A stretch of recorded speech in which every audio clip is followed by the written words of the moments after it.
Ration कार्डवरती आता सर्वांना पैसे मिळण्यास सुरुवात झाली आहे। बऱ्याचशा लोकांनी या योजनेबद्दल ऐकलं देखील असेल। प्रधानमंत्री गरीब कल्याण अन्न योजना अंतर्गत हे पैसे राशन कार्ड धारकांना जमा होणार आहेत। आपण याबद्दल अनेक न्यूज ऐकले असतील।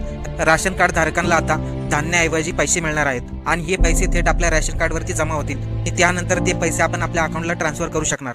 हे पैसे फक्त पिवळे आणि केसरी राशन कार्ड धारकांनाच मिळणार आहेत। ज्या लोकांना राशन कार्डवरती धान्य मिळतंय त्या लोकांना हे पैसे मिळणार नाहीत आणि ज्या लोकांना राशन कार्डवरती पैसे मिळतील त्या लोकांना राशन कार्डवरती धान्य मिळणार नाही। राशन कार्डवरती पैसे मिळणार। सरकारने या योजनेची आतापर्यंत कुठेही जाहिरात केलेली नाही, परंतु राशन कार्डवरती धान्याऐवजी पैसे मिळणार ही गोष्ट खरी आहे। छत्रपती संभाजीनगर, जालना, नांदेड, बीड, परभणी, लातूर, हिंगोली, अमरावती, अकोला, बुलढाणा, यवतमाळ, वाशिम, वर्धा, धाराशिव या जिल्ह्यामध्येच फक्त ही योजना लागू करण्यात आली आहे। त्याचं मुख्य कारण म्हणजे हे सर्व जिल्हे दुष्काळग्रस्त भागामध्ये मोडले जातात, त्यामुळे फक्त याच जिल्ह्यांना ही योजना लागू करण्यात आलेली आहे। बाकी कुठल्याही जिल्ह्यामध्ये राशन कार्डवरती पैसे मिळणार नाहीत।